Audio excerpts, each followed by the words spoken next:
आज हम करेंगे हॉर्नबिल बुक से एलिजाबेथ जेनिंग्स की लिखी हुई poem father to sun.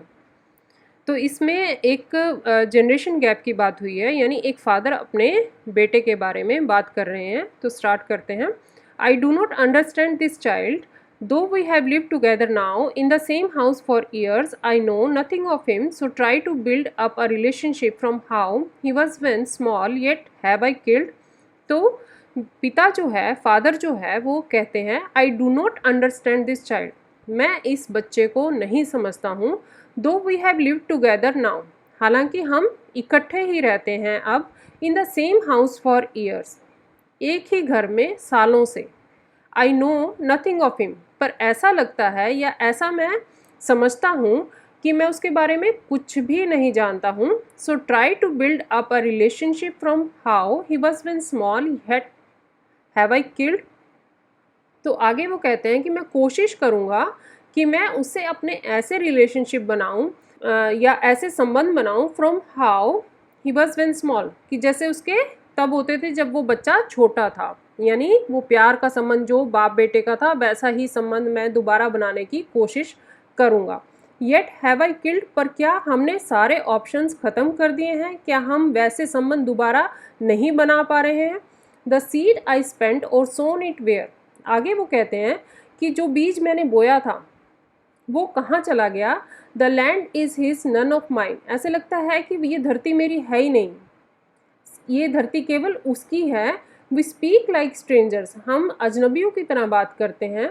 There is no sign of understanding in the air, ऐसे लगता है ना वो मुझे समझता और ना मैं उसको समझता हूँ, यानी हमारे विचार इतने ज़्यादा एक दूसरे से विपरीत हैं।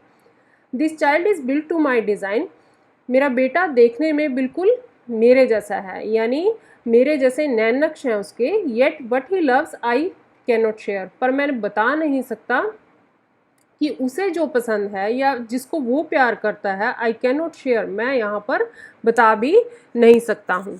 साइलेंस सराउंड्स अस, चुप्पी हमें घेरे रहती है, यानी हम एक दूसरे से बात नहीं करते हैं। I would have him prodigal, prodigal होता है फिजूल खर्ची करना। Returning to his father's house, मैं उसे इस बात के लिए भी माफ़ कर दूंगा कि वो प्रोडिगल है, फिजूल खर्ची करता है। Returning to his father's house, अगर वो अपने पिता के घर लौट आए। द होम ही न्यू, उस घर में जिस घर को वो जानता है। Rather than see him make and move his world, मैं नहीं चाहता कि वो अपना अलग से घर बसाए, उसका अलग संसार हो, उसे अपने पिता के घर में ही रहना चाहिए। I would forgive him too, मैं उसे माफ़ भी कर दूंगा। Shaping from sorrow a new love, और इस तरह से मैं क्या करूँगा, एक नया, उस दुख में से, दुख किस बात का कि आपस में जो एक दूसरे से वो अंडरस्टैंडिंग नहीं है, उसके बारे में जो दुख है, यानी एक दूसरे को वो समझते नहीं हैं, विचार जो है उनके दोनों के ही अलग अलग हैं। तो कहता है कि उस बात का जो दुख है उससे मैं एक नया प्यार ढूंढने की कोशिश करूँगा। Father and son we both must live, इस तरह से जो हम बाप बेटा हैं, we both must live on the same globe, हमें रहना तो इसी संसार में है। एंड सेम लैंड, और इसी भूमि पर रहना है। He speaks I can not understand, आगे वो कहता है कि जब वो बात करता है मैं समझ नहीं पाता हूँ। My self Y anger grows from grief, और ये जो दुख है, यानी एक दूसरे को ना समझने का जो दुख है, उसमें से क्या पैदा होता है? फिर गुस्सा पैदा होता है। We each put out an empty hand, और इस तरह से हमारे दोनों के ही हाथ खाली रह जाते हैं। खाली का मतलब जो आपस में एक प्यार होना चाहिए परिवार में, बाप बेटे में, वो हमारे बीच में नहीं है। तो इस तरह से हमारा जो दुख है वो गुस्से में बदल जाता है और हमारे दोनों के हाथ खाली रह जाते हैं। Longing for something to forgive, अब वो आगे कहते हैं कि मैं तो चाहता हूँ, लॉन्गिंग यानी बहुत चाह है मेरे मन में, फॉर समथिंग टू फॉरगिव, कि मैं उसे माफ़ कर। ठीक है बेटा, थैंक यू।